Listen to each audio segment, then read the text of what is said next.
Dari keseluruhan hasil penyelidikan atas peristiwa tersebut dapat disimpulkan sebagai berikut.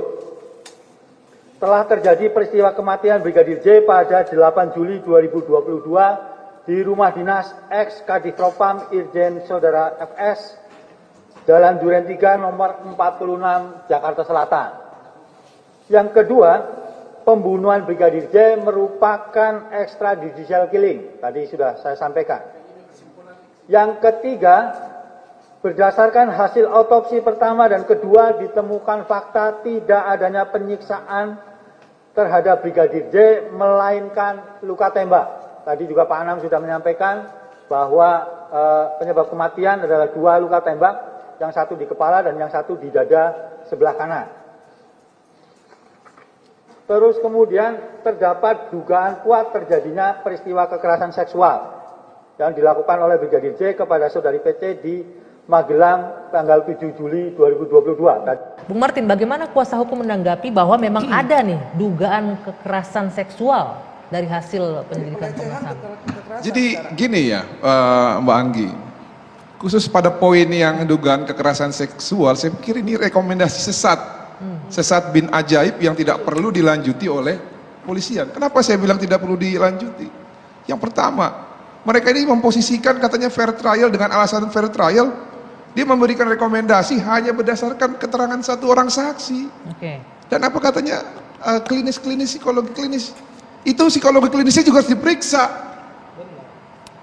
Periksa itu, bagaimana dia bisa membuat keterangan-keterangan yang tidak jujur seperti itu. Lalu Anda menuding tidak jujur berarti ini keterangan? Tidak jujur, sudah terbukti kok. Sekarang saya tanya, dasar pemeriksaan itu kan dugaan peristiwa di Duren 3. Setelah terjadi di Magelang, apakah sudah ada asesmen baru? Tidak ada, karena sembunyi orang. Sebentar. Lalu dengan hanya model dia menjalankan katanya amanat undang-undang 39 tahun 99, dia memberikan rekomendasi dan memberikan beban kepada kepolisian. Sedangkan Kabar Reskrim sendiri bilang hanya Tuhan dan Bu PC yang tahu. Ada gium ya. Ini terlepas dari Undang-Undang 12 tahun 2002 mengenai tindak pidana kekerasan seksual. Ada gium dari ahli hukum kita yang mengatakan bahwa in criminalibus probationes esse luce clariores. Dalam pembuktian hukum pidana, pembuktian harus lebih terang daripada cahaya. Apanya yang terang? Orang udah mati masih dituduh. Baik. Oke, ada 3 poin, beberapa poin yang disampaikan ya. Yang terakhir yang menarik perhatian kita, ada dugaan kuat kekerasan seksual masih terjadi di sini. Ini Komnas HAM loh yang ngomong. Iya, jadi ini bukan soal siapa yang menyanyikan. Saya tidak percaya sama sekali apa yang dikatakan Komnas HAM.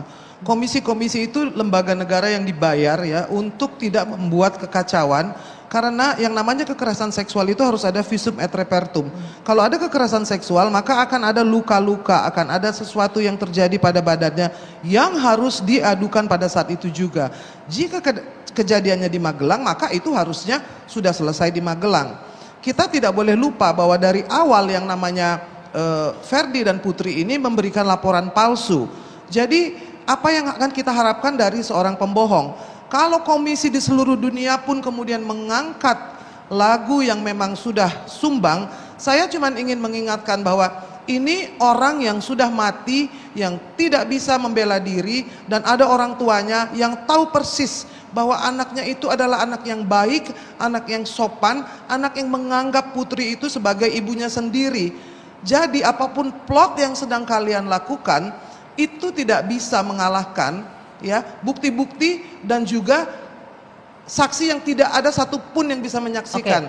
Kalau di Duren 3 itu sudah gagal, kenapa mau menyanyikan lagu yang sama? Saya cuma mau mengatakan, komisi apapun di dunia ini, satgas apapun tidak akan bisa mengalahkan air mata seorang ibu yang menggerakkan satgas surga kalau menurut saya.